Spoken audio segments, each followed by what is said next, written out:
దేవునికే చెప్పాలి, మనుషునికి మనం మొరలు చెప్పుకోకూడదు. మనుషుల వైపు చూసి మనుషులకు మొరలు చెప్పుకొని మనుషుల మీద ఆనుకున్నంత వరకు దేవుడు జోక్యం చేసుకోవడానికి వెనకాడతాడు. దేవుడు అన్నాడు, నువ్వు మనుషులకు మొర్ర పెట్టు, వారు నీకు ఉత్తరం ఇచ్చేదనలా, నీవు నాకు మొర్ర పెట్టు, నేను నీకు ఉత్తరం ఇస్తానన్నాడు. నువ్వు మనుషులను అడుక్కో, నేను నీకు సాయం చేస్తానల్లా, నన్ను అడుగుము, జనములను నీకు సొత్తుగా, భూమిని దిగంతముల వరకు నీకు స్వాస్థ్యంగా ఇస్తానన్నాడు.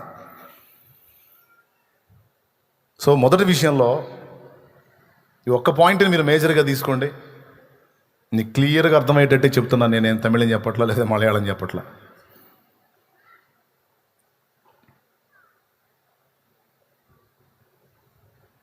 ఒక మనిషి వైపు తిరిగి మనిషి మీద ఆనుకున్నందుకు 2 ఏళ్ళు కూర్చోవాల్సి వచ్చింది జైల్లోనే. ఇర్మియా 17:5. నరులను ఆశ్రయించి శరీరాలను తనకు ఆధారం చేసుకొని యెహోవా మీద నుండి తన ఆత్మను తొలగించుకుని వాడు శాపగ్రస్తుడు. నరులను ఆశ్రయించి మనుషులను ఆధారం చేసుకొని శరీరాలను ఆధారం చేసుకొని యెహోవా మీద నుండి తన ఆత్మను తొలగించుకున్నవాడు శాపగ్రస్తుడు. తన హృదయాన్ని యెహోవా మీద నుండి తొలగించుకున్నవాడు శాపగ్రస్తుడు. నరుల్ని కాదు ఆశ్రయించాల్సింది, ఆశ్రయపురం ఆయన. మొత్తుకున్నా, మొర్రపెట్టినా, గోజాడినా ఆయన ఆధారం, ఆయన ఆనుకోవాల్సింది ఆయన మీద, ఏడవలసింది ఆయన దగ్గర, మొర్రపెట్టాల్సింది ఆయన దగ్గర, ఎదురు చూడాల్సింది ఆయన కోసం, దయను వేడుకోవాల్సింది ఆయన్ని. ఏ మనుషుడు నమ్మదగిన వాడు కాదు, ఏ మనుషుడు ఎల్లప్పుడూ తోడు రాడు. వాగ్దానాలు ఇస్తారు, మాటలు ఇస్తారు, మొత్తం పోతాయి. సర్వకాల సర్వావస్థల యందు నిన్ను విడవక ఎడబాయక హత్తుకొని నిన్ను పెంచి పోషించి నడిపించి ఆదరించి బాగు చేసి బ్రతికించి నిన్ను కొలికి తెచ్చేవాడు దేవుడు మాత్రమే. హల్లెలూయా.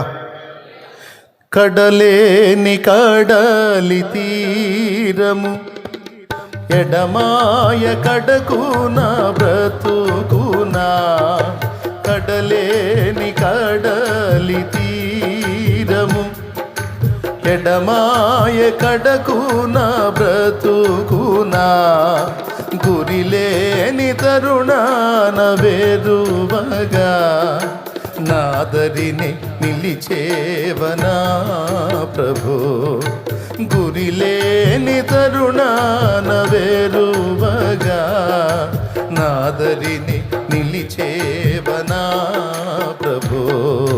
నేను వెళ్ళే మార్గము నా యేసుకే తెలియును, నేను వెళ్ళే మార్గము.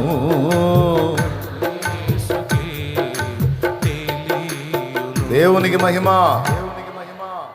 కడలేని కడలి తీరము ఎడమాయే కడకున్నా బ్రతుకున్నా, గురిలేని తరుణాన్ని ఎవ్వడూ గురిగా లేరిక. నట్టనడి సముద్రంలో ఒంటరిగా మిగిలిపోయినట్టు అయిపోయింది నా బ్రతుకు ప్రభా. ఇప్పుడు ఎవరు దిక్కు, ఎవరు దారి చూపుతారు, ఎవరు సాయం చేస్తారని నడి మధ్య నిలబడి దిక్కులు చూస్తే ఎక్కడ దిక్కు కనపడలా.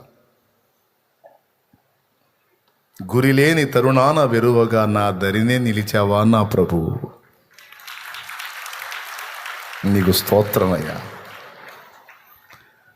కాబట్టి అడుగు జారాడు అక్కడ ఒక మనిషి వైపు తిరిగి. దాని ఫలితం 2 సంవత్సరాలు ఇబ్బంది పడాల్సి వచ్చింది. మళ్ళీ దేవుని వైపు తిరిగి, సారీ నాయన, ఆడు రాజు దగ్గర పానపాత్ర అందిస్తాడు కదా, ఆడు చెబితే రాజు నన్ను బయటికి తెస్తాడని ఆ మనుషులకి వెళ్ళి చూశాను. బుద్ధి తక్కువైంది, ఇంకెప్పుడు చూడను అన్నట్టు తిరిగితే అక్కడి నుంచి తీసుకొచ్చి ఏకంగా ఐగుప్తు సంస్థానం అంతటి మీద నియమించాడు దేవుడు. ఇదంతా నాయన నాకు తెలిసి 100 సార్లు చెప్పినా నాకు తృప్తి తీరదు యోసేపు లైఫ్, ఎందుకంటే నాకు చాలా ఇష్టమైన జీవితం అది. కానీ ఈరోజు ఆ మ్యాటర్ ఎందుకు చెప్పానంటే,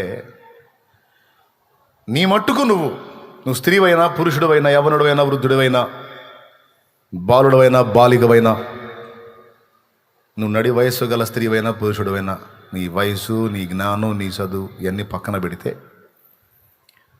నీకు తెలిసినంత వరకు, దేవుని వాక్యంలో నీకు వినబడినంత వరకు, దేవుని యందు భయభక్తులు నిలిపి, దేవుడు నియమించినటువంటి నీతి నియమాల్లో, కట్టడల్లో నిన్ను నువ్వు ఇముడ్చుకొని దేవునికి భయపడి దేవుడు తృప్తిపడే విధంగా కానీ నువ్వు జీవించటం మొదలు పెడితే, నా సోదరా, నీకు నీ ఇంటి వారికే గాక భవిష్యత్తులో నీకు తెలియకుండా వేల మందికి, లక్షల మందికి దీవెనకరంగా మారుతావు, నువ్వు స్త్రీవైనా పురుషుడివైనా. కానీ దేవుడు గీసిన చట్టంలో నిన్ను నువ్వు ఇముడ్చుకోవడానికి జాగ్రత్త పడాలి. మళ్ళీ చెప్తున్నాను ఇంకోసారి క్లియర్గా, దేవుడు నియమించిన కట్టడలను మేరకుండా నాకు దేవుడు తృప్తిపడే జీవితం కావాలి, దేవుడు సంతోషించే జీవితం కావాలి, దేవునికి ఆనందం కలిగించే జీవితం నాకు కావాలని ప్రతి అడుగు కూడా ఆయన సంతోషమే, ఆయన ఆనందమే, ఆయన ఇష్టమే, ఆయన చిత్తమే అనుకుంటా నువ్వు కానీ మనుషుల ముందే కాకుండా మనుషులు లేని రహస్య సమయాల్లో సైతం నువ్వు జాగ్రత్త పడగలిగితే నీకు తెలియనంత గొప్ప కార్యాలు నీ ద్వారా దేవుడు జరిగించబోతా ఉన్నాడు. ఇది యోసేపు జీవితంలో మనకు స్పష్టంగా అర్థమయ్యేటువంటి సంగతి, అబ్రహాము జీవితంలో అర్థమయ్యే సంగతి, దావీదు జీవితంలో అర్థమయ్యే సంగతి. ఇంకా చాలామంది బ్రతుకులు మనం చూడవచ్చు. వీళ్ళంతా సింగిల్గా ఓన్లీ వాళ్ళ వరకో లేదా వాళ్ళ కుటుంబాల వరకో కాదు, కోట్ల మంది ప్రజలకు దీవెనకరంగా వాళ్ళ జీవితాలు మార్చబడ్డాయి. కారణం దేవుడు, రెండవది వారు దేవునికి చూపిన విధేయత. సో ఈరోజు మొదటి పాయింట్లో మనం పక్కాగా గుర్తుపెట్టుకుందాం, రాసుకుందాం ఏంటంటే, నా వలన జరిగే పనుల తర్వాత ముందు నాలో జరగవలసిన దేవుని పని, నేను చేసేటువంటి పరిచర్యలను బట్టి దేవుడు తృప్తి చెందేది తర్వాత ముందు నా జీవితాన్ని బట్టి దేవుడు తృప్తి చెందినట్లు నేను బ్రతకాలి. నా లైఫ్ దేవునికి తృప్తికరంగా ఉండాలి. ఒకవేళ ఇప్పటిదాకా కొన్ని అవకతవకలు జరిగితే, కొన్ని విషయాల్లో బ్యాలెన్స్ మిస్ అయితే ఖచ్చితంగా అది సరి చేసుకొని ఇప్పుడు లైన్లోకి రావాల్సిన సమయం ఆసన్నమైంది.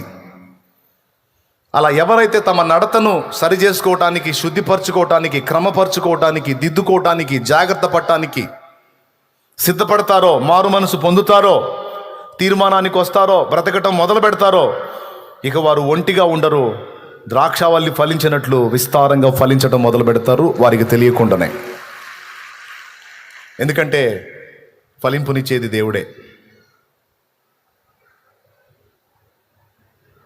ఖచ్చితంగా సోదరులారా, కొంతమంది దీన్ని మిస్ అయ్యారు, కొంతమంది ఈ పాయింట్ వదిలేశారు. ముందు నేను దేవుని ముందు ఎలా అన్న ప్రశ్నను పక్కన పెట్టేసి నా వల్ల చాలా జరగాలి అన్న ఆలోచనలో ముందుకెళ్ళారు.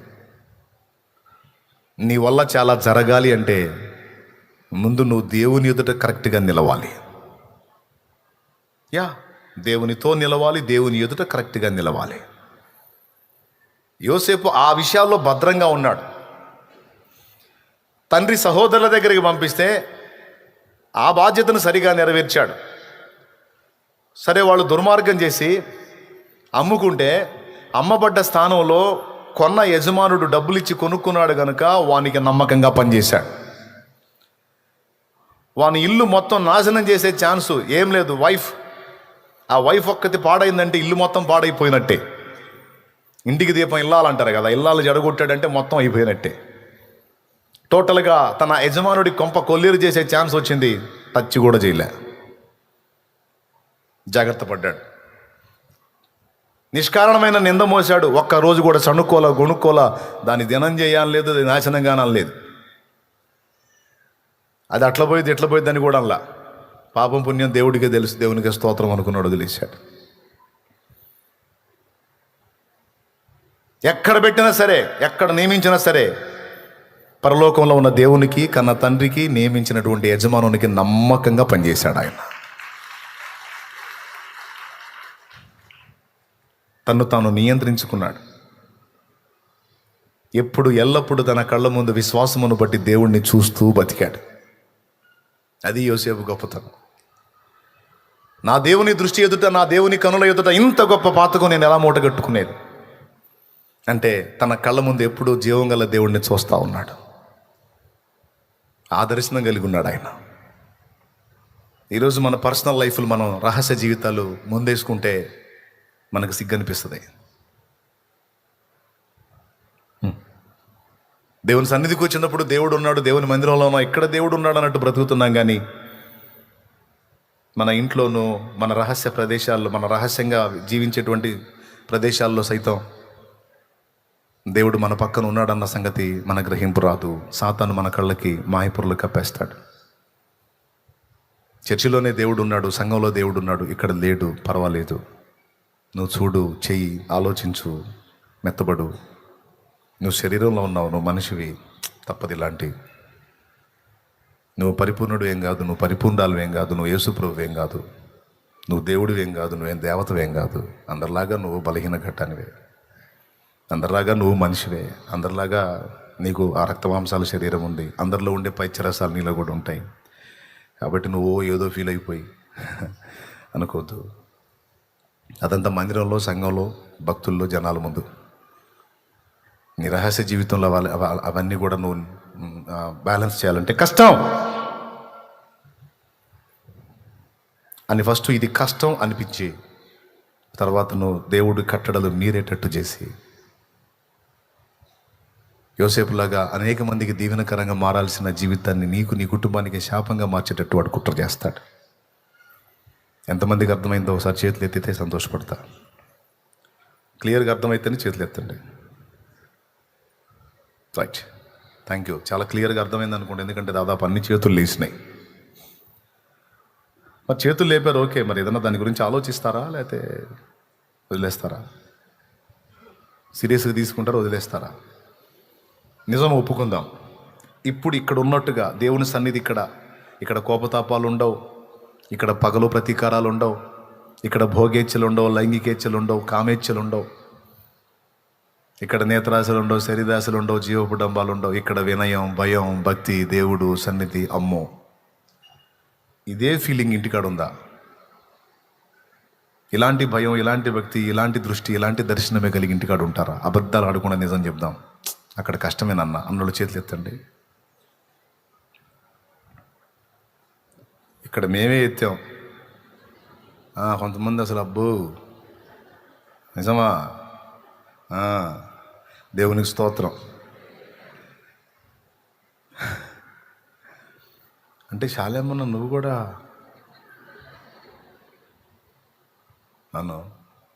నేను మనిషినే కదా, నీకున్న అదే బాడీ నాకుంది కదా, ఆ ఫీలింగ్స్ ఎలా వస్తాయో ముందు నేను గమనించి కదా మీకు చెప్తుంది. అర్థమైందా?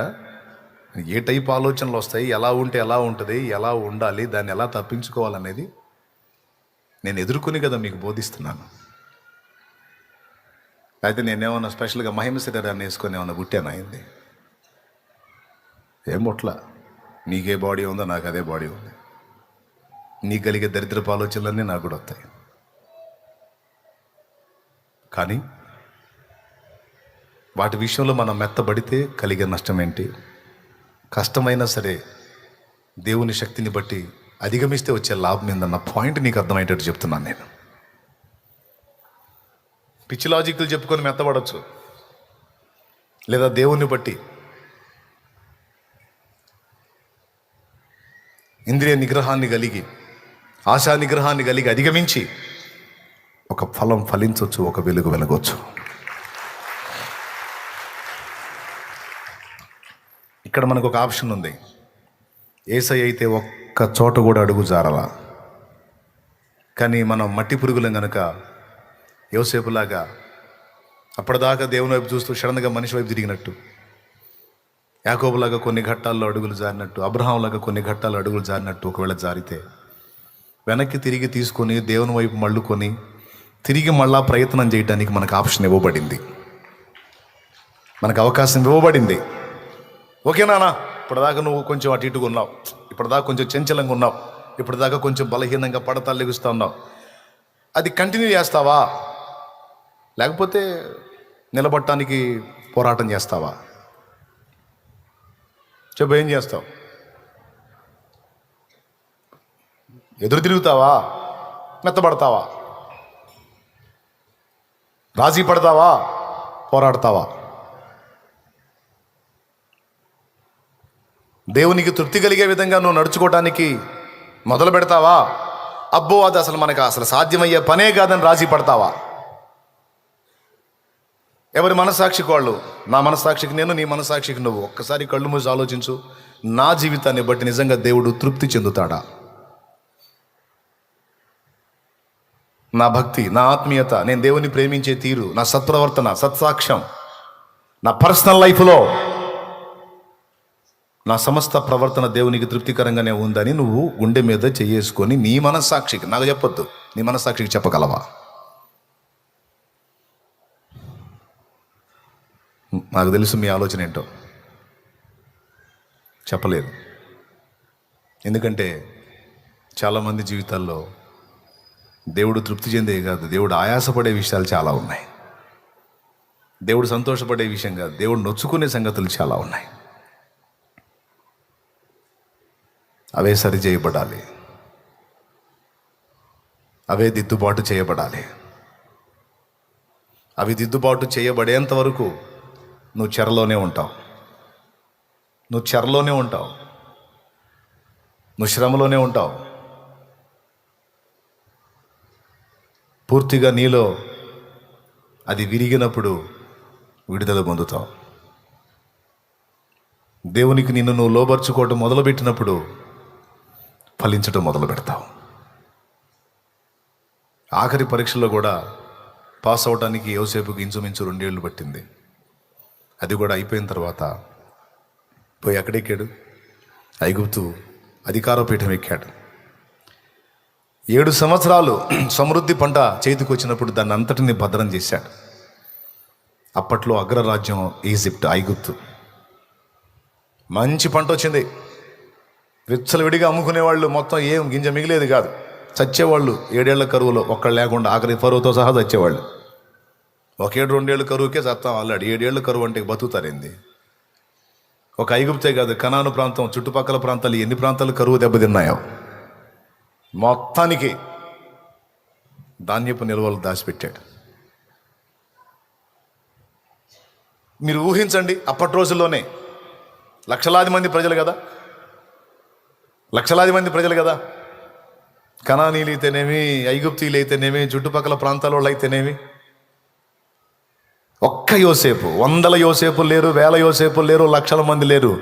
దేవుని కొరకు నీతిగా నిలిచి దేవుని నియమంలో, కట్టడలో, అదుపాజ్ఞల్లో తన్ను తాను ఇముడ్చుకొని బ్రతికినటువంటి ఒక నీతిమంతుడైన యోసేపు లక్షల మందికి దీవెన. అది నీకు క్లైమాక్స్లో అర్థమైంది.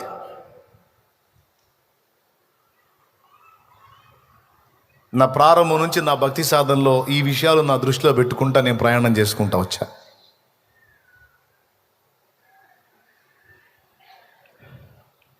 నేనొక్కడిని నీతిగా, నేనొక్కడిని నియమంగా బ్రతికితే, ఇప్పుడు నా ఫ్యామిలీ ఉందండి, వాళ్ళు మారు మనసు లేరు, అప్పుడు మారు మనసు పొందలా, లోకానుసారులుగా ఉన్నారు. మొదట నేను పొందాను. వాళ్ళు కోప్పడవచ్చు, నేను పడకూడదు. వాళ్ళు అడ్డదిడ్డమైన చూడవచ్చు, నేను చూడకూడదు. వాళ్ళు పనికిమాలిన మాటలు మాట్లాడవచ్చు, నేను మాట్లాడకూడదు. ఇప్పుడు వాళ్ళ మధ్యలోనే నేను ఉంటున్నాను, నేను ఒక్కడిని మారాను, వాళ్ళు మారలేదు. చూసి చూసి చిరాకు పుట్టిదిగా. ఇప్పుడు నన్ను పద్దాకలు కదిలిస్తుంటే మనకు కూడా ఆవేశం వచ్చిందిగా. కానీ మనం టెంప్ట్ కాకూడదు. కొంప బాగుపడాలని నేను ఒక్కడిని దేవుని యందు భయభక్తులుగా నిలిపి నేనేదో జాగ్రత్తగా భక్తి చేస్తుంటే వీళ్ళు ఇష్టం వచ్చినట్టు చేస్తున్నారు, ఇక నేను కూడా భక్తి లేదు గిక్తి లేదంటే పోయేవాళ్ళు మొత్తం ఎస్కే అనిపి అయిపోయి. దేవునికి స్తోత్రం, హల్లెలూయా. పోరా పోయేవాళ్ళు. కానీ ఇల్లు మొత్తం చెత్తోళ్ళు అయితే అట్ట ఒకడన్నా కరెక్ట్గా ఉండాలని, అప్పుడు మారు మనసు లేని కుటుంబ సభ్యులను లక్ష్య పెట్టకుండా ముందు నేను నిలబడి ఆ నీతి నియమాలు వాళ్ళకి చూపాలని యోసేపు జీవితాన్ని నా కళ్ళ ముందు పెట్టుకున్నా, అబ్రహాం జీవితాన్ని నా కళ్ళ ముందు పెట్టుకున్నా, యేసయ్య జీవితాన్ని నా కళ్ళ ముందు పెట్టుకున్నా. దేవుడు చెప్పిన అదుపాజ్ఞల్లో వీరు ప్రయాణం చేసినందున కోట్ల మందికి దీవెనకరంగా మారారు. ప్రపంచంలోని మనుషులందరికీ దీవెనకరంగా మారారు. ఎట్లా? అబ్రహాము దేవుని యందు భయభక్తులు కలిగి దేవునికి భయపడి సర్వకాల సర్వావస్థల యందు సత్ప్రవర్తన కలిగి నడుచుకున్నందున భూలోకంలోని సకల వంశాలు ఆశీర్వదించబడే రక్షకుడు అబ్రహాము వంశంలో పుట్టడానికి దేవుడు ద్వారాలు తెరిచాడు. యోసేపు కూడా అదే నీతి నియమాలను అనుసరించి సత్ప్రవర్తన కలిగి బ్రతికినందున ఏ గోత్రంలో నుంచి రక్షకుడు రావాలో ఆ గోత్రం కరువు కాలంలో చావకుండా నశించకుండా బ్రతికి ఉండేటట్టు యోధాను కూడా యోసేపు కాపాడాడు. ఇప్పుడు చెప్పండి, వాళ్ళు మనం అనుకుంటాం ఐగుప్తుకి కనానుకే, ఈ రెండు దేశాలకే యోసేపు దీవెనకరంగా ఉన్నాడు మీరు అనుకుంటారేమో. నో, యోసేపు ఫ్యామిలీలో యోధా ఉన్నాడు. యోధా గోత్రంలో నుంచి యేసు రావాలి. కరువు కాలంలో యోధా తెచ్చినట్టయితే యేసు రావడానికి గోత్రం ఏది? ఇప్పుడు చెప్పండి, యోసేపు సత్ప్రవర్తన, నీతి నియమం, యేసు క్రీస్తు లోకంలోనికి రావడానికి ఒక గోత్రం నిలవడానికి అది కారణమైంది. యేసు భూమి మీదకి వస్తే భూలోకంలోని సకల వంశాలు ఆయన యందు రక్షణ పొందుతాయి. అంత శ్రమపడేం కొట్టాల్సిన అవసరం లేదులే. అది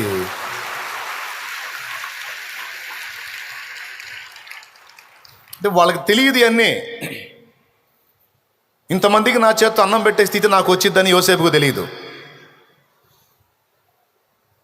దేవుడేదో నీ యందు భూలోకంలో వంశాలను ఆశీర్వదించబడితే అన్నాళ్లే కానీ అవన్నీ ఆశీర్వదించబడేదాకా మనం ఉంటామా చూస్తామా ఏందో అనుకుని ఉండొచ్చు అబ్రహాం. కానీ వారి ద్వారా జరిగిన కార్యం మామూలుది కాదు.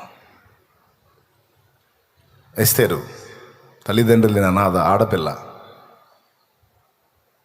వరుసకు అన్నయ్య వాడి దగ్గర పెరిగింది. అమ్మ ఆయనే నాన్న ఆయనే అన్నట్టు పెంచాడు. సమయం వచ్చింది, అమ్మా వెళ్తావా? వష్టిని విసర్జించాడంట అహస్వేరోషు. కొత్త రాణిని ఏర్పరచుకోవాలని కోరుకొని రాజకుమార్తె అయినటువంటి కన్యల్ని పిలుస్తున్నాడంట. నాకెందుకో నువ్వు వెళ్తే బాగుంటుంది అనిపిస్తుంది రా ఎస్తేరు. హదస్సా వెళ్తావా? నువ్వు చెప్తే నేను చేస్తానంది. లోబడింది, వెళ్ళింది. పక్క అన్యుల మధ్యలోకి వెళ్ళింది. తన జాతి, ప్రజలు, సొంత జనులు, బంధువర్గం మొత్తం వదిలిపెట్టి తనకు తెలియని ఒక కొత్త ప్రదేశానికి వెళ్ళింది. కానీ ఎక్కడున్నా, ఇంట ఉన్నా బయట ఉన్నా, తన స్వజనుల మధ్య ఉన్నా అన్యజనుల మధ్య ఉన్నా హదస్సానే నిప్పే అన్నట్టు ఉంది. ఎక్కడున్నా సరే ఆడపిల్ల అయితేనే, అనాథ అయితేనే, అమ్మా నాన్న ప్రేమ రుచి చూడందైతేనే, దిక్కులేందైతేనే,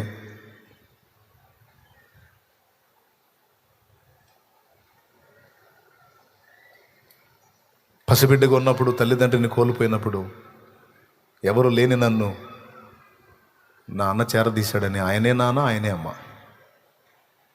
దీనస్థితిలో ఉన్నప్పుడే కదా ఆమె రాణైనప్పుడు కూడా ఆయనకు లోబడుతూనే ఉంది అని రాయబడింది. అలాంటి ఎస్తేరు చావుకు తెగబడింది.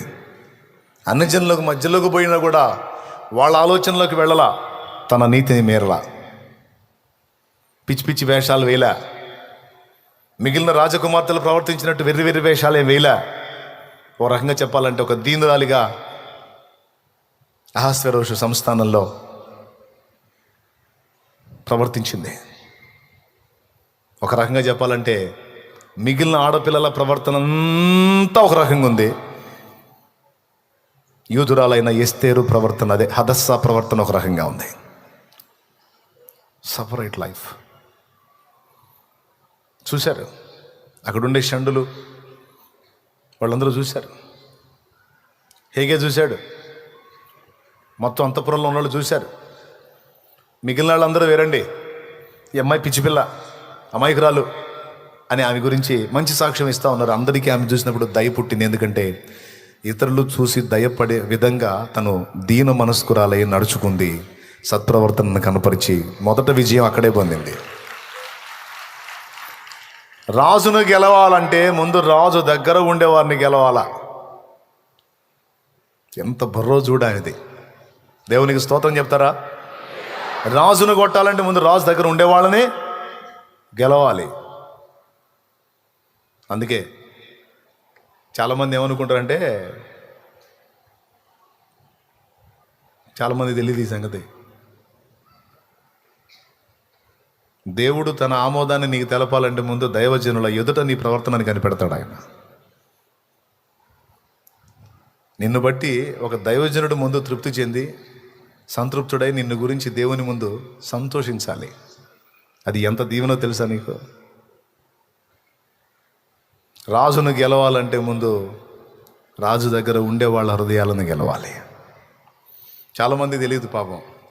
నా దగ్గర జాగ్రత్తగా ఉంటే చాలనుకుంటారు పాపం. అక్కడ బల దగ్గర ఉండేవాళ్ళని ఎగతాళి చేసేవాళ్ళు, తేలిగ్గా మాట్లాడేవాళ్ళు, తృణీకరించేవాళ్ళు, నువ్వు కాదా ఆయన లేడా అనేవాళ్ళు అరబందులు చాలామంది ఉన్నారు. తృణీకారం పొందిన వాళ్ళు ఏం చెబుతారో తెలుసా? ఫలానా వ్యక్తి వచ్చారు, ఇలా మాట్లాడారని నాకు అందిస్తారు. అప్పుడు నేను ఒకవేళ సమయం ఇద్దాం అనుకున్నా కూడా నేను ఇప్పుడు గలవను పొమ్మనంట. ఒక్కొక్కళ్ళు వచ్చి ఓవర్ యాక్షన్ చేస్తారు. నేను వచ్చానని చెప్పండి, నేను వచ్చానని తెలియదా, నేను వచ్చానని చెప్పండి అంటారు. నేను వచ్చాను అని చెప్పండి అంటే మాత్రం నేను ఇంకా అందుబాటులో కూడా ఉండను. ఇటు పోయేది ఇటు పోతా. నేను వచ్చానని దేవుడి సన్నిధికి వచ్చి నేను వచ్చాను ఏందిరా ఎచ్చులు? ఎక్కడ ఎచ్చులు పడతా? నీ పెత్తనం సాగే దగ్గర పడి ఎచ్చులు నువ్వు దేవుని సన్నిధిలో పడతావా? ఏమనాలి నేను? దేవుని ముందు నువ్వు దేవుడి కాడికి మొనగాడు నేను వచ్చానని చెప్పుకో అంటే ఆ మాట అనకపోతే అయ్యా ఆయన చేత కొంచెం 2 ముక్కలు ప్రార్థన చేయించుకుందామని వచ్చాను ఆయన దీనంగా అంటే నేను ఏడున్నా వస్తా. రాడా ఏంది, ఎందుకు రాడు, ఎంతసేపు ఉండాలి ఏంది అన్నారు అనుకో, ఈ మధ్యలో లేకుండా పోతా. ఇప్పుడు సాయంత్రం దాకా కూడా దొరకనిక. అదే శిక్ష. తిట్టుకొని సణుకొని కొనుక్కొని మళ్ళీ చర్చికి రాకపోయినా పర్లేదు అట్లాంటి చెత్తోడు. దేవునికి స్తోత్రం. ఎప్పుడు గట్టిగా వాళ్ళే చెబుతారు. ఆ బల్ల దగ్గర వాళ్ళే చెబుతారు ఎవరు ఏందనేది, వచ్చినోడు ఎట్లా వచ్చాడనేది. అర్థమైంది నేను చెప్పింది? ఎస్తేర్కి తెలుసా సంగతి. అందుకే రాజు మనసుని గెలవాలంటే ముందు వీళ్ళ మనసుల్ని. కానీ ఎస్తేర్కు తెలియదు. ప్రపంచానికే దీవెనకరమైన పాత్రగా ఆమె నిర్ణయించబడిందని, లోక మొత్తాన్ని రక్షించడానికి వచ్చే లోకరక్షకుడైనటువంటి ప్రభు వంశావళిని తను కాపాడబోతుందని, ఆ జనాంగాన్ని తను భద్రపరచబోతుందని, లోక మొత్తానికి యేసు రక్షకుడైతే ఆయన వచ్చే జనాంగాన్ని తను సేవ చేయబోతుందని ఎస్తేర్కు తెలియదు.